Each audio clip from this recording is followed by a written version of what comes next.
Hi, hello all. Welcome to our channel Naavin Rusi. இன்னைக்கு நம்ம பார்க்க போற ரெசிபி சன்னா மசாலா. வாங்க எப்படி பண்றதுன்னு பார்க்கலாம். தேவையான பொருட்கள்: சன்னா மசாலா 1/2 டேபிள்ஸ்பூன், வறுத்த ஜீரக பொடி 1/2 டேபிள்ஸ்பூன் எடுத்திருக்கேன், மல்லி பொடி 1/2 டேபிள்ஸ்பூன் எடுத்திருக்கேன், 1/2 டேபிள்ஸ்பூன் ரெட் சில்லி பவுடர், மஞ்சள் பொடி 1/4 டீஸ்பூன் எடுத்திருக்கேன், 1/2 டீஸ்பூன் சர்க்கரை எடுத்திருக்கேன், தாளிக்கிறதுக்கு 1/2 டீஸ்பூன் ஜீரகம், இந்த டிஷ்க்கு தேவையான அளவு உப்பு.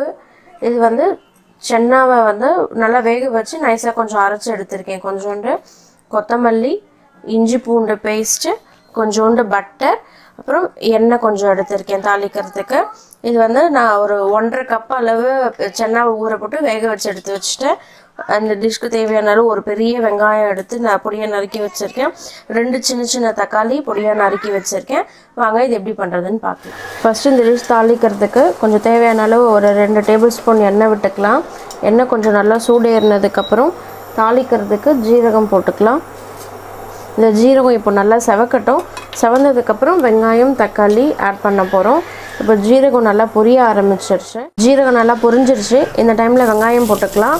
வெங்காயம் போட்டு மீடியம் ஃப்ளேம்லேயே வச்சு வதக்கிக்கோங்க வெங்காயத்தை. வெங்காயம் கொஞ்சம் நல்லா வதங்கட்டும். அது ஒரு பாதி வதங்கினதுக்கப்புறம் நம்ம தக்காளி ஆட் பண்ணிக்கலாம். மீடியம் ஃப்ளேம்லேயே வச்சு வதக்கிக்கோங்க.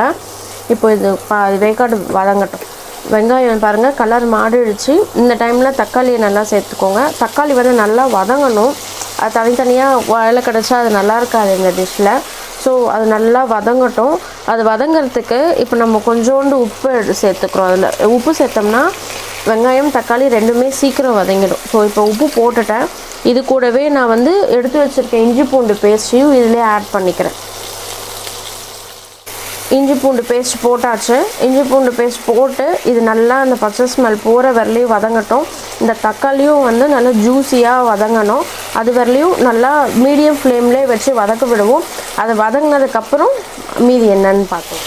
இப்போ பாருங்கள் நல்லா தக்காளி எவ்வளோ ஜூஸியாக இதாகிடுச்சுன்னுட்டு வெந்துருச்சுன்னுட்டு.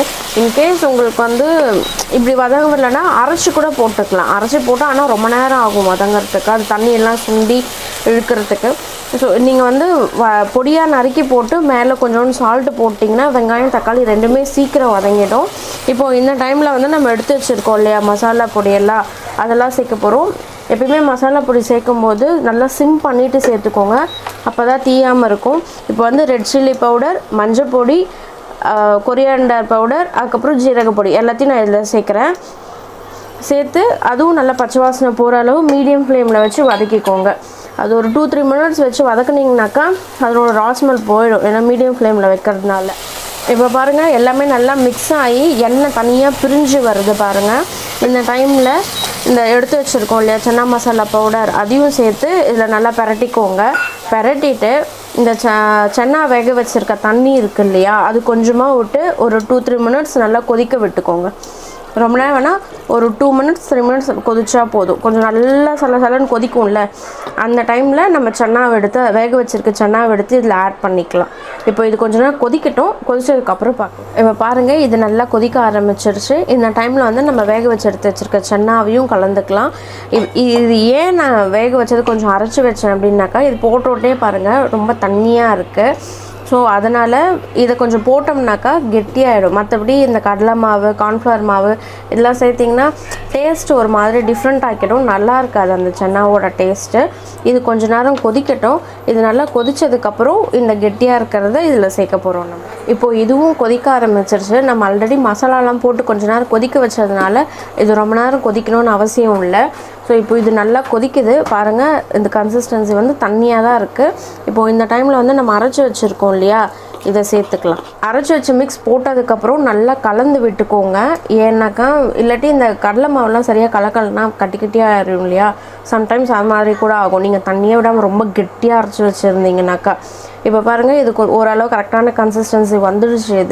இது நல்லா இப்போ கொதிக்கட்டும். இந்த சென்னா வேக வச்ச தண்ணியும் இதில் சேர்த்துருக்கிறதுனால அதுலேயும் உப்பு இருக்கும்.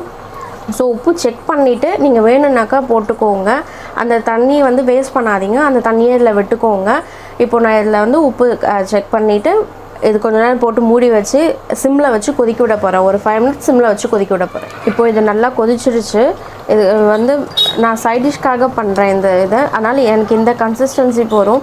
இதுவே நீங்கள் வந்து ஸ்நாக்ஸ் ஈவினிங் டைமு சாட் ஐட்டமாக பண்ணுறீங்க அப்படின்னாக்கா இன்னும் கொஞ்சம் கெட்டியாக கூட எடுத்துக்கோங்க. இது வந்து கிரேவி மாதிரி நான் சப்பாத்திக்கு பண்ணுறதுனால இதே கன்சிஸ்டன்சியில் நான் சிம் பண்ணிக்கிறேன். இப்போ சிம் பண்ணிவிட்டு எடுத்து வச்சுருக்க கொத்தமல்லி கொஞ்சம் போட்டுக்கோங்க. கொத்தமல்லி எப்பயுமே லாஸ்ட்டில் செய்கிறேங்க, அப்போ தான் அது நல்லா ஃப்ளேவர் கொடுக்கும். அப்புறம் 1/2 டீஸ்பூன் சர்க்கரை. இந்த இது மாதிரி டிஷ்ஷில் ஏன் சர்க்கரை சேர்க்குறோம்னாக்கா அது அதோட டேஸ்ட்டை நல்லா எடுத்து கொடுக்கும்.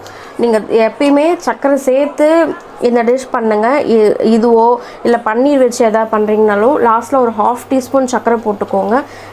டேஸ்ட் கண்டிப்பாக சூப்பராக இருக்கும். நீங்கள் சர்க்கரை போட்டும் போடாமலும் கூட ஒரு டைம் ட்ரை பண்ணி பாருங்கள். இதை நான் வந்து ஆஃப் பண்ணிக்கிறேன் இந்த டைமோட. இதில் லாஸ்ட்டில் கொஞ்சோண்டு நான் பட்டர் சேர்த்துக்கிறேன். பட்டர் சேர்த்தாலும் அதே மாதிரி ஃப்ளேவர் ரொம்ப சூப்பராக இருக்கும். நீங்கள் இந்த டிஷ் செய்து பார்த்துட்டு உங்களுக்கு பிடிச்சிருந்துச்சுன்னா என்னோடய கமெண்ட் செக்ஷனில் மறக்காமல் கமெண்ட் பண்ணுங்கள். தேங்க்யூ ஃபார் வாட்சிங்.